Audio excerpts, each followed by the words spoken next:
कि अगर हमने बर्थ स्पेसिंग करनी है तो क्या करनी है, उसके लिए क्या तरीका ऑप्ट करना है। देखिए, बर्थ कंट्रोल मेथड्स दो तरह के होते हैं, हार्मोनल मेथड्स भी होते हैं और कुछ नॉन हार्मोनल मेथड्स भी होते हैं। बर्थ कंट्रोल पिल्स हम यूज़ कर रहे हैं और हम वो छोड़ते हैं, तो वो छोड़ने के कितने टाइम बाद आप दोबारा अपने रेगुलर पीरियड साइकिल या उस चीज़ को दोबारा कंटिन्यू कर सकते हैं? इसके अलावा कॉन्डम्स जो हैं वो कॉमनली अवेलेबल हैं मार्केट में, वो इस्तेमाल किए जा सकते हैं हमल में वक्फे के लिए। अच्छा, इसमें आपने बहुत ज़्यादा मिथ्स भी रिलेटेड सुनी होंगी कि अगर आप बर्थ कंट्रोल पिल्स लेते हैं तो आपकी फर्टिलिटी इम्पैक्ट होती है, या आप इन फ्यूचर कंसीव नहीं कर सकते, या इससे आपको कैंसर भी हो सकता है, और भी इस तरह की मतलब बहुत सारी मिथ्स हैं जो इस चीज़ को देखने में आती हैं। तो आप ये बताएं कि क्या वो मिथ्स एक्चुअली सही हैं? अस्सलाम वालेकुम। आज हमारे साथ मौजूद हैं गायनेकोलॉजिस्ट डॉक्टर सबाहत खान। कैसी हैं आप? अल्हम्दुलिल्लाह बिल्कुल ठीक ठाक। सबसे पहले आप अपना इंट्रोडक्शन करवा दें और आपसे कंसल्टेशंस कैसे ले सकते हैं वो गाइड होते मेरा नाम डॉक्टर सबाहत खान है। मैं डॉक्टर्स हॉस्पिटल और उमर हॉस्पिटल जौहर टाउन लाहौर में as consultant gynaecologist and IVF specialist practice करती हूँ। आप मरहम के प्लेटफॉर्म से मेरी इन क्लिनिक और ऑनलाइन अपॉइंटमेंट दोनों बुक करा सकते हैं। परफेक्ट। अच्छा, आज हम बात करेंगे बर्थ कंट्रोल मेथड्स के बारे में और इनका आपकी फ्यूचर में फर्टिलिटी पे कितना इम्पैक्ट होता है और कितना नहीं होता, और कितनी मिथ्स हैं इसके ऊपर, उनके बारे में बात करेंगे।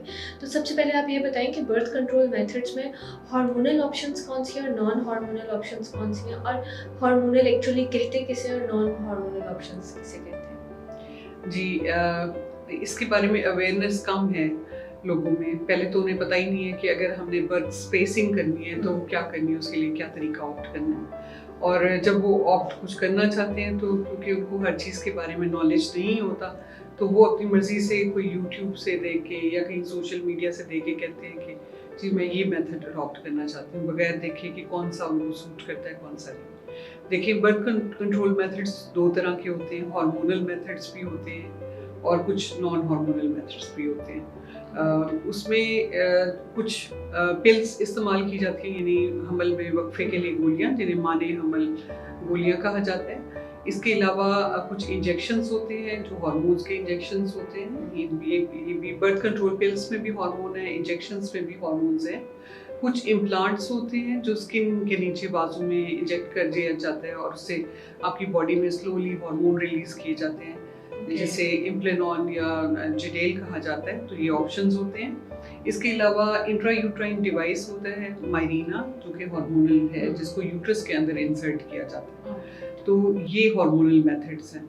जो नॉन हार्मोनल मेथड्स हैं, एक तो नेचुरल मेथड है जो कि विड्रॉल मेथड है कि डिस्चार्ज फीमेल के विजाइना के अंदर ना हो, लेकिन उसका सेफ्टी मार्जिन बहुत कम होता है, तो इतना सक्सेसफुल नहीं होता। इसके अलावा कॉन्डम्स जो हैं वो कॉमनली अवेलेबल हैं मार्केट में, वो इस्तेमाल किए जा सकते हैं हमल में वक्फे के लिए। इसके अलावा कॉपर्ड आईयूसीडी इंट्रायूट्राइन डिवाइस ऐसी कॉन्ट्रासेप्शन है कि जिसमें हार्मोन्स नहीं हैं और इसको भी यूट्रस के अंदर डाल दिया जाता है, उसके साथ हमल में वक्फा होता है। परफेक्ट। अभी जैसे आपने पिल्स और इंजेक्शंस की बात की है, फॉर एग्जांपल अगर कोई बर्थ कंट्रोल पिल्स हम यूज़ कर रहे हैं और हम वो छोड़ते हैं, तो वो छोड़ने के कितने टाइम बाद आप दोबारा अपने रेगुलर पीरियड साइकिल या उस चीज़ को दोबारा कंटिन्यू कर सकते हैं, या अगर फॉर एग्जांपल आपने बर्थ कंट्रोल पिल्स लेना छोड़ी है तो कितने टाइम बाद आप कंसीव कर सकते हैं? जी, birth control pills cyclical pills होती हैं जो आपके नेचुरल साइकिल के साथ मिमिक करती हैं, यानी मैच करती हैं। उसमें हार्मोन्स की मिकदार जो होती है वो आपके नेचुरल साइकिल से मिलती जुलती होती है। तो उसको हम पीरियड्स के सेकेंड या थर्ड डे से स्टार्ट करते हैं और उसमें डिफरेंट कलर की टैबलेट्स होती हैं। बास कंपनीज की उसमें वाइट टैबलेट्स भी होती हैं, ब्राउन टैबलेट्स भी होती हैं, कुछ में कलर कुछ और भी चेंज होता है, तो वो आपके साइकिल के अकॉर्डिंगली होते हैं। उनको सीक्वेंस में लेना होता है, एक ही वक्त पे लेना होता है, क्योंकि वो हार्मोनल पिल्स होती हैं, क्योंकि उनको आगे पीछे करें तो स्पॉटिंग हो सकती है या फिर बर्थ कंट्रोल का जो मेथड है वो फेल भी हो सकता है। तो उसमें क्योंकि ये आपकी नेचुरल साइकिल के साथ मैच करती हुई होती है, ये आपकी साइकिल को प्रॉपर्ली कंट्रोल करती हैं। तो जब आप इसको स्टॉप करते हैं, यानी एक पैक लेके इसको स्टॉप करते हैं, तो उसके बाद आपका नेचुरल साइकिल फिर से रिज्यूम हो जाता है, आपकी ओवरीज काम करना शुरू हो जाती है और इसके फौरन बाद अगर आप चाहें तो आप कंसीव कर सकते हैं। ऑलराइट। अच्छा, इसमें आपने बहुत ज़्यादा मिथ्स भी इस रिलेटेड सुनी होंगी कि अगर आप बर्थ कंट्रोल पिल्स लेते हैं तो आपकी फर्टिलिटी इम्पैक्ट होती है, या आप इन फ्यूचर कंसीव नहीं कर सकते, या इससे आपको कैंसर भी हो सकता है, और भी इस तरह की मतलब बहुत सारी मिथ्स हैं जो इस चीज़ को देखने में आती हैं। तो आप ये बताएं कि क्या वो मिथ्स एक्चुअली सही हैं? क्या इनसे आपकी फर्टिलिटी इन फ्यूचर इम्पैक्ट होती है, या इससे आपकी बॉडी में कोई इन्फेक्शन, कैंसर या इस तरह की कोई प्रॉब्लम कॉज हो सकती है? देखिए, हार्मोनल पिल्स आर्टिफिशियल हार्मोन्स है ना जो आप बॉडी के अंदर दे रहे हैं, तो ये आपकी ओवरीज को सप्रेस करती है, यानी उसके अंदर एग्स नहीं बनने देती, ओवुलेशन नहीं होने देती, जिसकी वजह से प्रेगनेंसी नहीं होती। आप इसको चाहे लॉन्ग टर्म भी यूज़ करें, आप कर सकते हैं, लेकिन जब आप छोड़ेंगे उसके बाद फ़ौरन बाद आपकी फर्टिलिटी रिज्यूम होती है, आपकी ओवरीज के अंदर एग्स बन के ग्रो होते हैं, ओवुलेशन होती है और प्रेगनेंसी हो सकती है। लेकिन क्योंकि ये हार्मोनल पिल्स हैं तो हार्मोन्स के थोड़े से साइड इफ़ेक्ट्स होते हैं।